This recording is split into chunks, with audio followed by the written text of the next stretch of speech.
Students, आपको class 11th biology chapter 2 के बारे में बता रहे थे।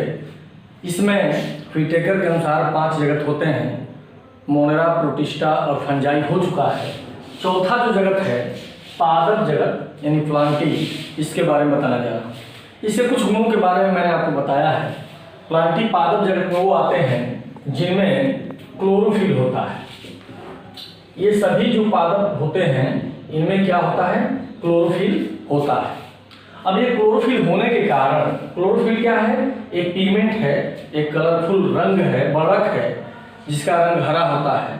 और इस क्लोरोफिल ए, बी या सी या अन्य क्लोरोफिल होते हैं जिसके कारण पौधे या पादप अपना भोजन बना लेते हैं। अर्थात ये सभी जो पादप होते हैं वे स्वपोषी होते हैं, ऑटोट्रॉफिक होते हैं। ये स्वपोषी इसलिए होते हैं कि इनमें क्लोरोफिल होता है और ये इस क्लोरोफिल के कारण ये अपना भोजन बनाते हैं, अतः ये स्वपोषी होते हैं। इसकी सहायता से, क्लोरोफिल की सहायता से भोजन बनाने की प्रक्रिया को आप जानते हैं, प्रकाश संश्लेषण कहते हैं। और इस प्रकाश संश्लेषण के कारण ये पौधे स्वपोषी होते हैं, अपना भोजन बनाते हैं। लेकिन अपवाद है कि कुछ पौधे ऐसे भी होते हैं जो स्वपोषी होते नहीं हैं, वो परपोषी भी होते हैं। जैसे कुछ कीटभक्षी होते हैं। आप जानते हैं कुछ कीटभक्षी पौधे होते हैं जो कीटों का भक्षण करते हैं और उनसे नाइट्रोजन प्राप्त करते हैं और उस नाइट्रोजन को प्राप्त करके अपना पोषण प्राप्त करते हैं। तो ये पौधे खाते हैं, इनको कहते हैं कीटभक्षी। जैसे आप देखें तो ड्रोसरा है, आपका निपेंथिस है। ये ड्रोसरा और निपेंथिस क्या है, ये कीटभक्षी पौधे हैं। इसके अलावा डायनोनिया है। ये सभी जो पौधे हैं ये कीटभक्षी हैं, अपना भोजन कीटों को ग्रहण करके प्राप्त करते हैं। इसके अलावा कुछ आप जानते हैं कि कुछ जो होते हैं परजीवी भी होते हैं। कुछ पौधे परजीवी भी होते हैं। जैसे परजीवी में आप 2 प्रकार के जानते हैं। ऐसे परजीवी जो तना पर पाए जाते हैं और कुछ परजीवी ऐसे होते हैं कि जो जड़ पर पाए जाते हैं। यह तना पर होता है कस्क्यूटा। ये कस्क्यूटा क्या होता है, तना पर पाया जाता है। या लोरेंथस अमरबेल, ये जो होते हैं तना पर परजीवी होते हैं। ठीक इसी प्रकार से जड़ पर परजीवी होते हैं ओरोबैंकी। तो ओरोबैंकी क्या होता है, ये जड़ पर पाया जाता है किसी बड़े पौधों की और उससे अपना भोजन प्राप्त करता है। इसके अलावा ये जो चंदन की लकड़ी होती है सेंटेलम, ये चंदन का पौधा भी जो होता है आंशिक रूप से परजीवी होता है, जड़ पर पाया जाता है। तो ये परजीवी क्या है, वे पौधे हैं जो अपना भोजन ठीक से नहीं बना पाते हैं, दूसरे पौधों से या तो आंशिक रूप से या पूर्ण रूप से आश्रित होते हैं, उनको परजीवी कहते हैं। तो ऐसे भी कुछ ऐसे होते हैं। इसके अलावा कुछ पौधे, एक उदाहरण है वो जो मृतोप जीवी भी होते हैं, सड़े गले पदार्थों को उगते हैं और इनसे अपना भोजन प्राप्त करते हैं। जैसे मोनोट्रोपा। तो मोनोट्रोपा जो है यह एक ऐसा पौधा है जो सड़े गले पदार्थों से अपना भोजन प्राप्त करता है। तो ये जो होते हैं, आप समझ सकते हैं कि अधिकांश पौधे ऐसा होते हैं कि स्वपोषी होते हैं। नहीं, कुछ पौधे कीटभक्षी भी होते हैं, कुछ परजीवी भी होते हैं, कुछ मृतोपजीवी भी होते हैं। इसके अलावा पादप की एक सबसे बड़ी विशेषता है कि इनमें कोशिका भित्ति पाई जाती है। इनमें कोशिका भित्ति होती है। इनकी कोशिका के बाहर एक मोटी भित्ति होती है जो किसकी बनी होती है, सेलुलोज की बनी होती है। और इस सेलुलोज की बनी हुई कोशिका भित्ति इस पादप की बड़ी विशेषता होती है। नहीं तो कोशिका भित्ति तो आपको फंजाई में भी बताया है, कवक में भी, लेकिन वो काइटिन की बनी होती है और इसकी कोशिका भित्ति सेलुलोज की बनी होती है और कोशिका के बाहर एक मोटी आवरण है। इसके अलावा आप जानते हैं कि पौधे गमन नहीं करते हैं। ये आपको बता चुके हैं कि गमन नहीं करते हैं, कुछ को छोड़ करके। जैसे क्लेमाइडोमोनास एक अपवाद है। ये क्लेमाइडोमोनास क्या है, अपवाद है। ये क्लेमाइडोमोनास एक सवाल है जो ये अपवाद है, यानी यह गमन करता है क्योंकि इसमें फ्लैजेला पाए जाते हैं। नहीं तो अधिकांश पौधे गमन नहीं करते हैं।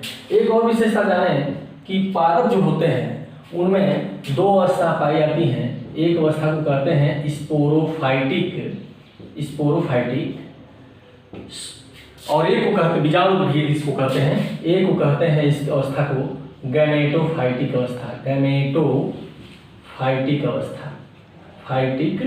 अवस्था।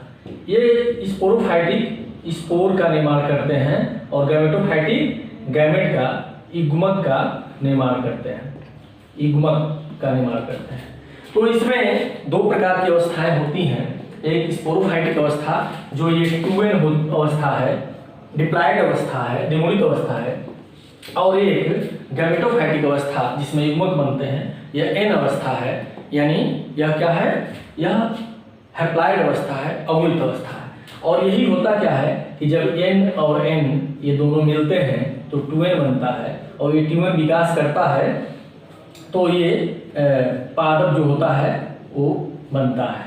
तो ये n और n क्या है, युग्मक हैं। ये दोनों युग्मक आपस में मिलते हैं तो ये 2n बनता है, यानी जाइगोट बनता है। और ये जाइगोट बनता है तो पादप बनते हैं। और यह एक चक्र में चलता है। इस चक्र को क्या कहते हैं, इस चक्र को कहते हैं पीढ़ी एकांतर या संतति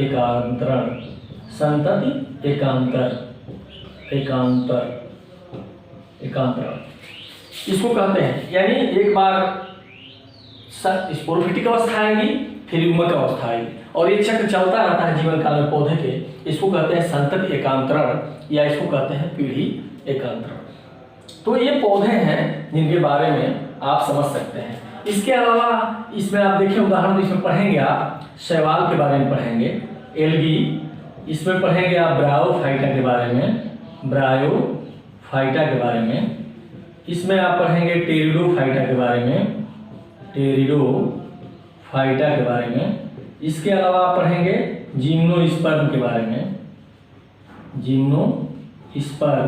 और एक पढ़ेंगे एंजियोस्पर्म के बारे में। तो इस पादप जगत में आप शैवाल, ब्रायोफाइटा, टेरिडोफाइटा, जिम्नोस्पर्म और एंजियोस्पर्म इनके बारे में आप अध्ययन करेंगे। तो ये हुआ आपका पादप जगत जिसके बारे में। दूसरा आप देखें तो एक होता है जंतु जगत। अब जंतु जगत के बारे में भी आपको कुछ आइडिया है, आपको कुछ हमने बताया है। ये जंतु जगत के बारे में क्या है, जंतु जगत की विशेषता में आप देखें तो पहली विशेषता ये है कि ये जो होते हैं इनमें क्लोरोफिल नहीं होता है। ये क्या होते हैं, क्लोरोफिल विहीन होते हैं। और जो क्लोरोफिल विहीन होंगे, इसमें क्लोरोफिल नहीं होगा तो ये अपना भोजन नहीं बनाएंगे और कहेंगे आप कि ये परपोषी होते हैं, हेटेरोट्रॉफिक होते हैं। हेटेरोट्रॉफिक मतलब भोजन के लिए दूसरे पर निर्भर होते हैं, क्योंकि अपना भोजन ये नहीं बना सकते हैं, क्योंकि इसमें क्या नहीं होता है, क्लोरोफिल नहीं होता है, प्रकाश संश्लेषण नहीं करते हैं। तो फिर भोजन कैसे प्राप्त करते हैं, तो इनमें एक भोजन प्राप्त करने का एक विधि होता है जिसको कहते हैं प्राणिसम भोजन, प्राणिसम पोषण। प्राणिसम पोषण का मतलब क्या होता है, ये भोजन को ग्रहण करते हैं, अंतर ग्रहण करते हैं, शरीर के अंदर ग्रहण करते हैं। और शरीर के अंदर इनमें क्या होता है, पाचन करने वाली संरचना होती है, थैली होती है। यानी पाचन एक संरचना में होती है जिसको पाचन थैली कहते हैं, या आमाशय कहते हैं, या आहार नाल कहते हैं। छोटे जीवों में इसको खाद्य धानी कहते हैं, बड़े जीवों में पाचन शैली आहार नाल कहते हैं, जिसमें भोजन का पाचन होता है। एक चीज और जाने कि ये गमन नहीं करते हैं, ये चलते नहीं हैं, गमन नहीं करते हैं। और एक बात और आप जानते हैं कि इनमें कोशिका भित्ति नहीं होती है, कोशिका भित्ति का विहीन होते हैं। यानी इनकी कोशिका में कोशिका भित्ति नहीं पाई जाती है, केवल प्लाज्मा झिल्ली होती है। इसके अलावा आप समझें तो इसमें जो जनन होता है वो जनन जैसे इसमें होता है उसी प्रकार से इसमें लैंगिक जनन और कायिक जनन भी होता है, लेकिन ज़्यादातर अधिकांश जंतुओं में लैंगिक जनन होता है। और लैंगिक जनन में इसमें वही स्थिति है, नर युग्मक और मादा युग्मक पाए जाते हैं। और ये इन्हीं के माध्यम से ये जनन होता है, ये जाइगोट बनते हैं और जाइगोट जो होता है भ्रूण का विकास करता है।